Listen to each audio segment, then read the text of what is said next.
بسم الله الرحمن الرحیم. مکار شیخ پوه عالم په ډیره لوړه سطح کې و، خو په خپل عمل نه پکاوه.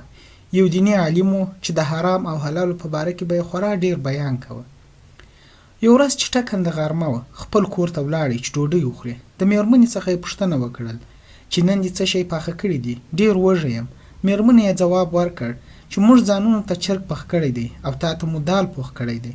مولانا چې دا خبره واورېده حیران سو او سترګې یې له بیخه راووتې او ویې ویل چې دا څه بې انصافي ده. ما ته پاتی او ځانونو ته مو چرګ پوخ کړی، دا نسي کېدی، بلکې چرګه یې زما او پاتی یې ستاسې. میرمنې چې په سړه سینه ورته وویل چې صاحبه، خبره خو دا ده چې د ګاونډیانو چرګه نن ستا کور ته راوښتې وه او ستا زوی په ډبره پر سر وویشته. چرګه مړه کېدونکې وه چې موږ ژر حلاله کړه. که ګاونډیان د خپلې چرګې په ویشتلو خبر سوي وای نو حتما به یې جنګ راسره کړی وای. د دې جنګ او جنجال د مخنیوي په خاطر موږ دا کار وکړ. نو دا چرګه په حقیقت کې حلال مال نه دی او ستا غوندې متقي عالم لپاره د دغسې چرګې د غوښو خوړل مناسب کار نه دی. نو ځکه مو تا ته پاتی پوخ کړی دی او چرګه موږ ځان ته. مولوي صاحب د ځان سره فکر وکړ چې کومه هیله او مسله باید جوړه کړم، که نه د چرګې غوښې مې له خولې وځي او پر ځای به یې ساده پاتی راورسېږي. دا مهال یې پر میرمنې غږ وکړ چې د دې چرګې د پخېدو مساله، غوړي، اوبه، لرګي او مالګه د چا وه؟ میرمنې ورته وویل چې هغه هر څه زموږ د خپل کور و. شیخ ورته وویل چې دا ټول شیان زموږ وو، نو آیا اوس په هغه کې زموږ حق شامل نه سو؟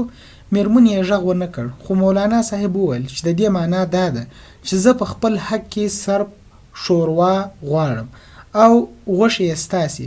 مولوي صاحب ښه پوهېدی چې د غوښو هر څه اصلا شوروا ته وتلي وي، ځکه یې نو شوروا انتخاب کړه.